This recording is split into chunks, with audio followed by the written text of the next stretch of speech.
रसि श्रुतीनाम् चित्तेऽप्यनन्यमनसां सममाहितौ ते श्रीवेङ्कटेशचरणौ शरणं प्रपद्ये। अम्लानहृष्यदवनीतलकीर्णपुष्पौ श्रीवेङ्कटाद्रिशिखराभरणायमानौ आनन्दिताखिलमनोनयनौ तवैतौ श्रीवेङ्कटेशचरणौ शरणं प्रपद्ये। प्रायः प्रपन्नजनता प्रथमावगाह्यौ मातुस्थनाविवसिसौरमृतायमानौ प्राप्तौ परस्परतुलामतुलान्तरौ ते श्रीवेङ्कटेशचरणौ शरणं प्रपद्ये। सत्त्वोत्तरै सततसेव्यपदाम्बुजेन संसारतारकदयार्द्रदृगं चलेन सौम्योपयन्तृमुनिना मम दर्शितौ ते श्रीवेङ्कटेशचरणौ शरणं प्रपद्ये।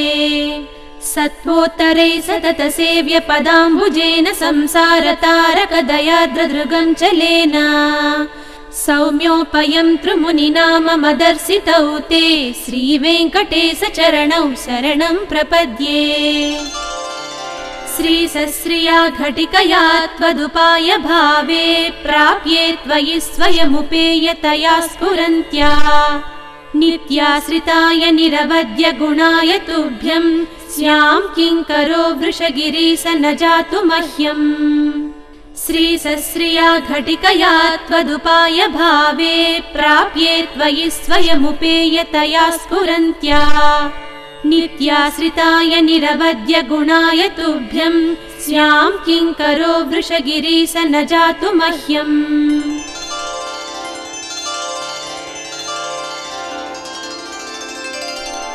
श्रियः कान्ताय कल्याणनिधये निधयेऽर्थिनाम् श्रीवेङ्कटनिवासाय श्रीनिवासाय मङ्गलम्।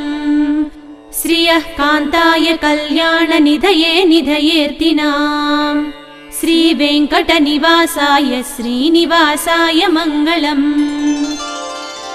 लक्ष्मी सविभ्रमालोकशुभ्रो विभ्रमचक्षुषे चक्षुषे सर्वलोकानां वेङ्कटेशाय मङ्गलम्। श्रीवेङ्कटाद्रिशृङ्गाग्रमङ्गलाभरणाङ्घ्रिये मङ्गलानां निवासाय श्रीनिवासाय मङ्गलम्। सर्वावयवसौन्दर्यसम्पदां सर्वचेतसां सदा सम्मोहनायास्तु वेङ्कटेशाय मङ्गलम्। नित्याय निरवद्याय